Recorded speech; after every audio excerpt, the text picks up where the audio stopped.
Hi there, Booktube! Even though I already posted my very first vlog ever for the Borrowathon readathon, I thought I'd share an overall wrap-up. This video is not going to be overly positive, so I read 6 books during this readathon, but most of them got very few stars from me. So if you don't enjoy the more negative kind of review video about books, just click out of it now, please. Now, I will link the vlog in the info card and in the info box down below if you're interested in watching that. Let's just get into some stats before I get into the actual book. I completed, as I said, 6 books during this readathon. 5 of those were from my original TBR video, which I'll link here, and 1 was an additional Overdrive book from the library, of course, fitting to this readathon that I actually started before this readathon started and didn't plan on reading it and finishing it during it, but I just couldn't stop myself. I had to finish it. I had to get through it so that I felt better, so I did that. I read a total of 2,149 pages during this readathon. 802 pages of that were in ebook format and 1,347 were in physical format. I gave 1 book 1 star, 2 books 2 stars, 1 book between 2.5 and 3 stars, and 1 book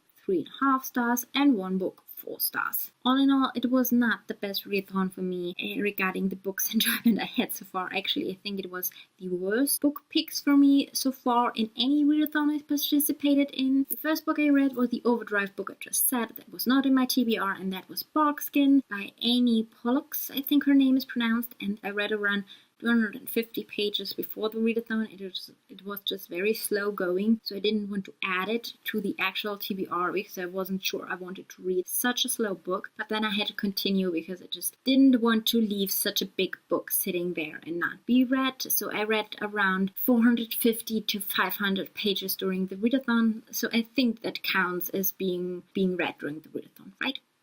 So Barkskins is about 2 penniless young Frenchmen that arrive in New France in Quebec in Canada, 17th century, and become Barkskins, or in other words, woodcutters. And then it follows the story of those 2 and descendants through over 300 years, showing their struggles and all the different kinds and ways they have.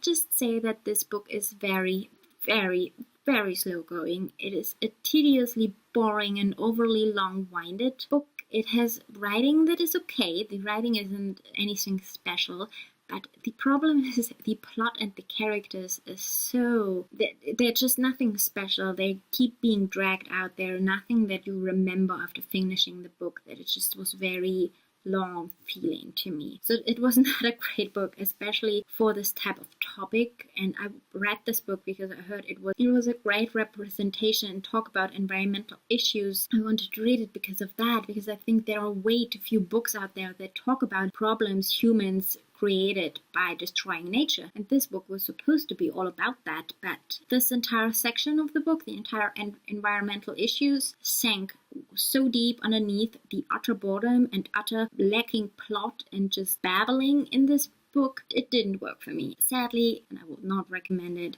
I would say that everybody should just skip those 750 odd pages and read something else. So I gave this book I gave this book 2 very generous stars, which I gave because I was kind of proud of me to have finished that entire thing. And after that, I decided to pick something short and small. So I decided to pick up A Girl is a Half-Formed Thing by Amy McBride, which is a book about a young woman's relationship with her family, and had issues with one child being sick.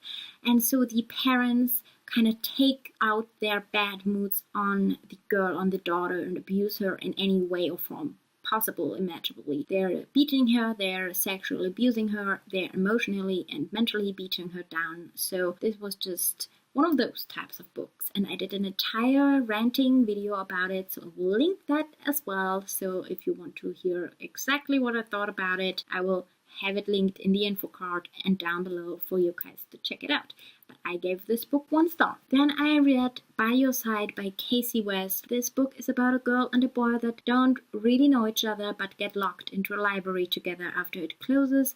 and tells the story about how they get to know each other and their time in the library and what happened with them after they leave the library lockdown. And it's a rather typical YA contemporary romance read, to be honest. And I'm not sure if this book was pretty bad for me because I expected more book loving and library love and just overall excitement of books. I didn't get that, and this book might have not been as bad as I felt it was, but it was not what I wanted. And because I just read 2 books that were really, really disappointing and struggles for me, getting a 3rd book and reading that was not what I wanted and expected from it might have contributed in my overall huge disappointment that I felt reading this book. But sometimes that happens to me. I read 2 books and I pick up a 3rd one, and if that is bad for me as well in any kind of small way, I just feel like it is horrendously awful. Don't know if I'm alone in that. I don't think I am, but it just sometimes it's hard to read a few books one after the other that is not what you want. Like real good character development, the writing was just so. I hated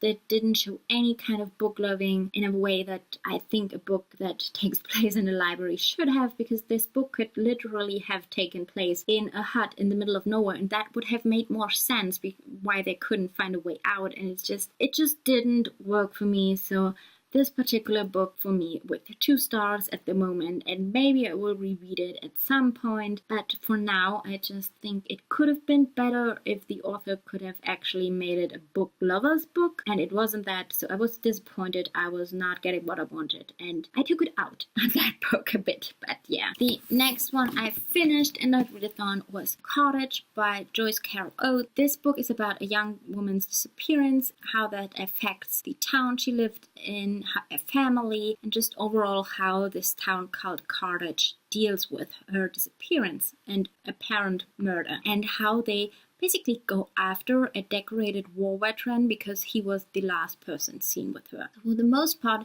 this book was really great. I love the writing. I highly recommend Oates as an author. She has a fantastically wonderful writing style. She manages to take you into a very different mindset, a different experience, and how it might feel, and really take you there. You really feel for the characters. You really get into the story. That sounds like something you enjoy in writing, in books. Please check out all Oates' books because she really is a fantastic writer. This specific book by her is good. It is very much a book handling the topic of homecoming in different ways, from a perspective of coming home from war, not being the same person that left, trying to figure out what you're supposed to be and how you're supposed to behave, and do know that you're no longer in a war zone.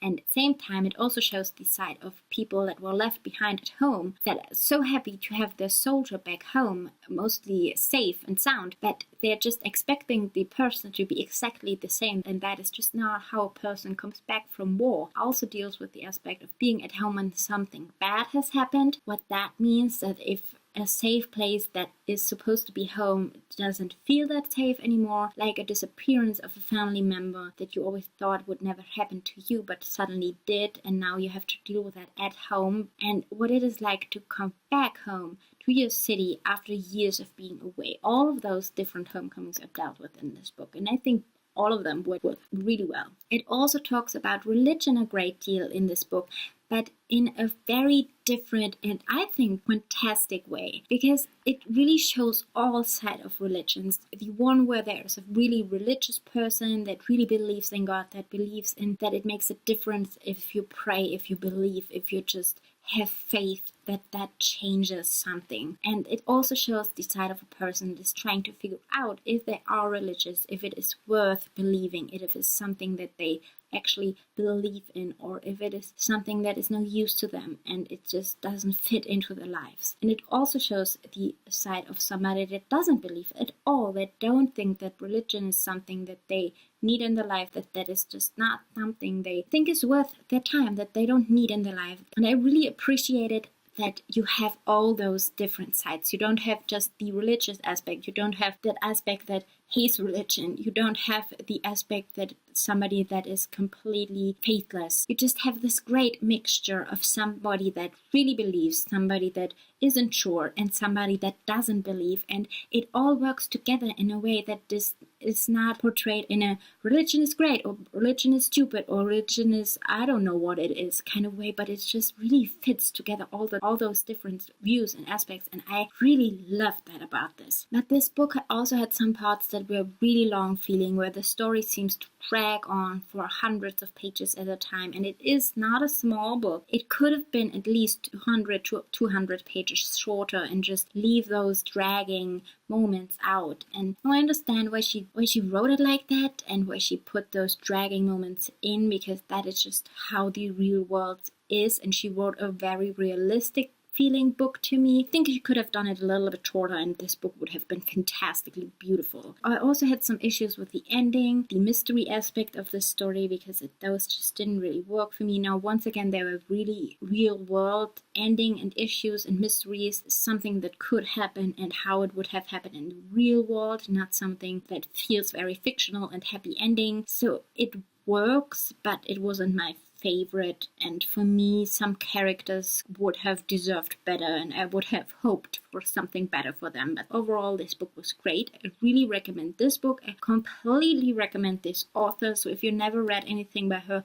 look her up. She writes a huge amount of different kinds of stories. I'm sure you will find something that sounds interesting to you, and just give her a try. She's really an underrated and underhyped author that you guys should check out. Carthage got 3.5 stars from me. I'm still struggling to figure out if I want to give 3 or 4 stars on Goodreads. For now it's on 3 stars, but maybe if you want to look it up on my Goodreads, it's 4 stars, not sure. It was a great read. It was a wonderful introduction to Joyce Carol's Odes for me, and I will definitely read something else very soon.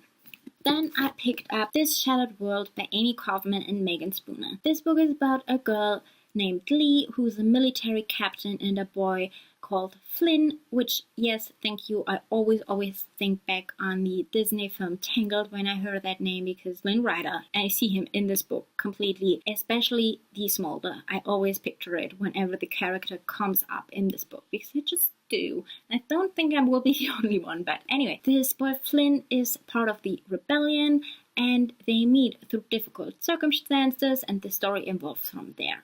Now, if you can tell or haven't seen any of my vlog, either my vlog or my TBR, this is a science fiction romance. So of course you get this romancy kind of tropey book, but I just really enjoy this. I really enjoy this book, and mostly because the story is not just about the romance, but it actually has a plot, that it actually has characters fighting for something and not just being this googly eye romance thing. It is not insta-lovey and not all about the romance. So that is certainly one of the biggest things I love about this trilogy, and this book in particularly as well. And it is pretty fast paced, it's very action and adventure filled. Sorry. And we have a strong female and a guy that is kind of in need of a strong person by his side to help him and defend him and get him out of all those troubles he finds himself in, which is one of the other aspects why I keep thinking back on the Tangled character with the same name. So maybe that was what the authors had in mind, giving him that name. But anyway, I really enjoyed this book. I highly recommend this book and the first book, and I give this book 4 stars because I really enjoyed this.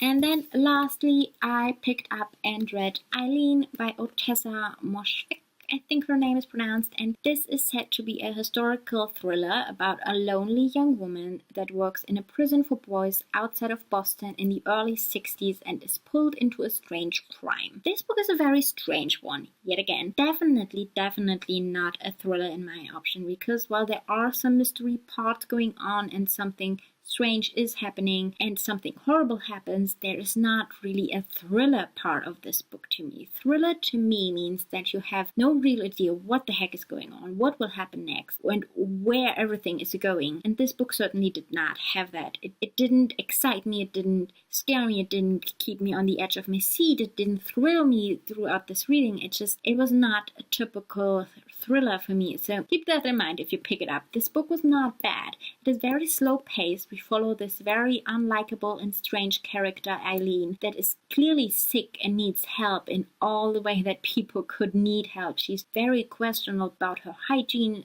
She's had a very strange relationship with food and just generally she's like she just needs help. She is not okay. She's not healthy mentally. So we follow her, and I didn't really like Eileen at all. She's a very strange character for me. I couldn't really understand her behavior. I couldn't really get into seeing how she saw the world. So I didn't see her as a good character to follow along, and liked one of the side characters way more and wish the author would have focused on her instead. Didn't really love this, and this all sounds like this was a bad book. It's not. It's a readable book. It's a very slow book. If you love the kind of book that takes a while but you are compelled to continue, and if you love disturbing characters that are over the top strange and disturbing and just generally one of those characters you have no idea if you can believe them or if they are in any way clear enough to really tell you what is going on, this book might be perfect for you. And I gave this book 2.5 to 3 stars because it wasn't bad, but it wasn't great either. And that was it. Those were all the books I read during the readathon and my thoughts on them. As always, I would love to hear any of your thoughts on any of the books I just talked about, or what you thought about them, if you feel the same or completely different about them as I did. And let's just talk about them in the comments. Let's chat. I hope you guys enjoyed this video, and I will see you in my next video. Bye!